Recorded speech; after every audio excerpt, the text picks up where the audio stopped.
So all this footage you're seeing here was shot with this crazy tiny little camera. This is the Insta360 Go 2. This camera is just bonkers. It totally has limitations and it's not for everybody. But if you can work within its quirks and idiosyncrasies, it's an amazing tool for the modern creator. That's what we're going to talk about today. I'm going to give you guys my thoughts and opinions on the Insta360 Go 2, as well as some shooting tips and how it fits within the whole Insta360 line. Welcome back, Pathless Peddlers, and if you're new to the channel, if you're into the non-competitive side of cycling, riding party pace, you have found your people, hit that subscribe button. So right off the bat, this camera was sent to me to review by Insta360. Not getting paid for it. These thoughts and opinions are my own. So as a bike YouTube creator, I mess around with a lot of cameras. I own probably a half dozen GoPros, as well as various mirrorless cameras to make content. And never in my wildest dreams did I think that this would become one of my most used cameras. I'm not going to go into all the specs and features of the camera, just the ones that are pertinent to me. There are a ton of reviews out there already, so definitely check those out. At a very high level, basically you get a small camera in a AirPods style case. The case itself can function as a remote control. You can change between the different settings, set to record. You can do frame rates like 24 FPS, 30 FPS, all the way up to 50. It even has a high-speed slow motion mode where it can record up to 100 frames per second, which is just bonkers for something so tiny. Another cool feature that this camera has is that on certain frame rate modes, it has automatic horizon leveling. So for example, you can be filming, and even if you rotate this, it's going to keep the camera level or keep the scene level, which is just amazing in a small camera like this. The Insta360 Go 2 comes with a ton of different unique ways to mount it. Tripod mount, GoPro mount, even a magnetic pendant, which I don't use a whole lot. Probably the most useful mount to me is this guy, and it's super simple, but it works so well. So as you can see here, it is just a basic clip. And the way I've used this is when I'm riding, trying to capture downhill footage, I just clip this onto the topmost button of my button-up shirt, and it's amazingly smooth. When I do that, it basically replaces the need for a chesty cam. And if you're a content creator, you know that these things are so annoying. They take time to put on, they bunch up all weird, and plus you look like a total dork when you're riding and filming with a chesty. With this, however, it's really discreet. You can leave it on your person and just turn the camera on when you want to film. It's not a big production, it's always on your person. I've used it in this mode when I'm riding, also when I'm doing some DIY POV kind of scenes. I think it really excels in this use. It's so easy to get that kind of shot that you're more likely to shoot it and have more B-roll to cut in, rather than having to stop and strap on the dork cam every single time. Other ways I've used this is attaching it on a selfie stick and capturing B-roll and getting some really unique angles. So right behind my foot, off to the side of me, off to the front of me. It makes it really quick and easy to capture some quick B-roll. While it doesn't have the absolute top-notch image quality like the A7S III or other cameras, even the GoPro, because of its ease of use and form factor, I find I'm using it a ton. And like they say, the best camera is the camera that you actually use rather than the one with the best specs. What are the pros and cons? It's not all sunshine and roses. I'm gonna start out with the pros. Again, big pro obviously is that it's really small. And because of this, you can mount it in different ways. You can carry it on your person without fatiguing you.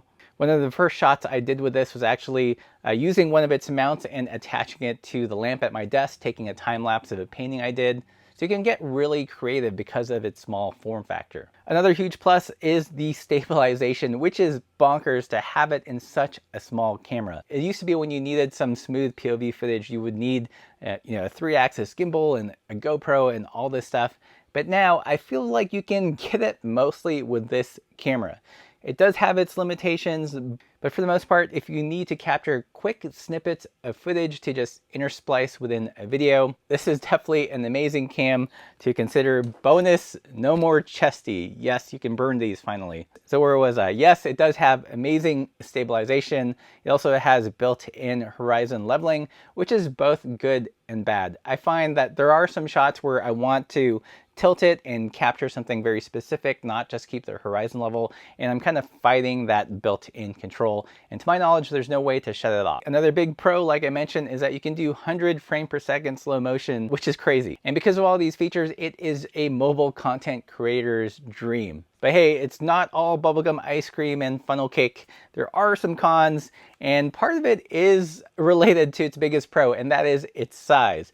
Because the Insta360 Go 2 is so small, it does have limitations. The first one being battery life. It's not amazing. I find I can probably get a half dozen 5-minute clips before I have to put it back in the case for it to charge. So if you're doing a really long POV run or something, this is not the camera for you. Another downside, because of its size, is its memory capacity. It only has 32 gigs built in, which is a lot, granted, for a small camera, but surprising how quickly you can fill this up. I do wish it had at least 64, if not 128. Maybe they'll come out with a Go 2 Pro version that has that upgraded spec, but as it is, not enough storage for like a weekend of shooting the way I use it. And lastly, one of the bigger cons, which I don't see a lot of people talking about, is that because it is so small, there is no heatsink. So if you're doing a really long shot, this is usually when you're going in excess of 10 minutes or so, the camera will overheat and it'll just shut down. You have to wait for it to cool off. I got that overheating message the first time when I was just doing a time lapse, so fairly stationary, not working too hard. So because of that, I recommend you keep your clips to 5 minutes or less. You can actually set that setting as the record time using the remote control. I think beyond that, depending on ambient temperature and what mode you're using, there is a likelihood of the camera overheating and losing your shot. I think another downside is usability. You can connect it to your phone, manipulate it that way, or use the remote built into its charging case. For the most part, however, when I use it, I'm using it with the camera by itself in this clip mount. And in that mode, you have to memorize a series of clicks and buzzes to get the camera operating because there is no screen, obviously. In the first week or so of use, I was getting into the wrong settings. So for example, if you do one quick click, it will start recording, but it's recording in the standard mode, which doesn't have stabilization. I don't know why they did this. To get the full-on stab and horizon leveling, you have to be in pro mode. And to get it shooting in pro mode, you have to hold it down, wait until you get 2 like haptic vibrations. That gets the camera ready. Then you have to press it again and wait for the white blinking light. Now it's shooting in pro mode. To my thinking, it should always just be shooting in pro mode. I don't know why you'd want to shoot in the standard mode without the stabilization anyways. I mean, there could be some reasons, again, if you don't want the horizon leveling, but you can see the complications, right? It's almost like communicating with R2-D2 with a series of beeps and blinking lights. Different colors of blinking lights means that it's overheating, or the memory card is full, or that it needs to be charged. And you kind of just have to memorize and decipher what the camera is telling you when it's outside the case. Again, you can connect it to the remote and manipulate it that way. I tend to like to just leave this in a case and just use a camera by itself. And really that's it for the cons. It has limitations, but if you work within those limitations, you can get some amazing results.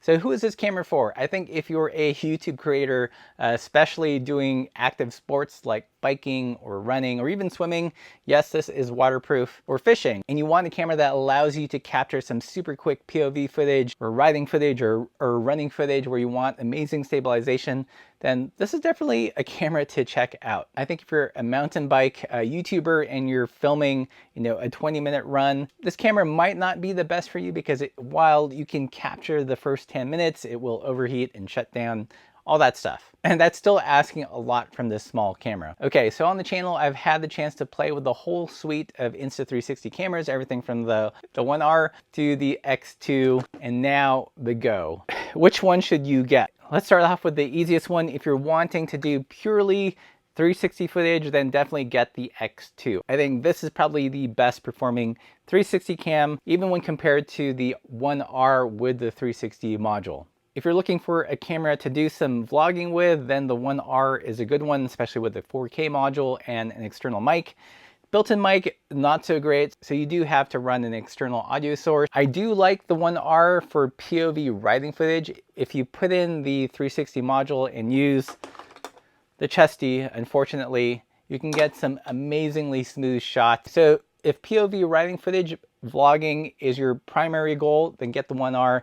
It does 360. I think that the X2 does it better, however. Last but not least, if you need to capture some short form POV footage, then definitely get the X2. The way I like to use this is to capture some riding footage, but also some off the bike shots. So working on my bike, I plan to use it while painting and also fishing. Because of its mount and its lightweight, it just makes it super convenient and fast to capture that off the bike footage for me. So I guess I would consider this the best opportunistic cam. If you need that quick and dirty, then this is a camera for you. And if you want to get any of these cameras, Insta360 is running a bit of a sale. Unfortunately, no money off on the Go 2, but check out the affiliate link below. Yes, I get some pennies if you buy something. But truly guys, I think Insta360 is killing it. If I were to buy a new action cam today and I had to choose between Insta360 and GoPro, 100% Insta360.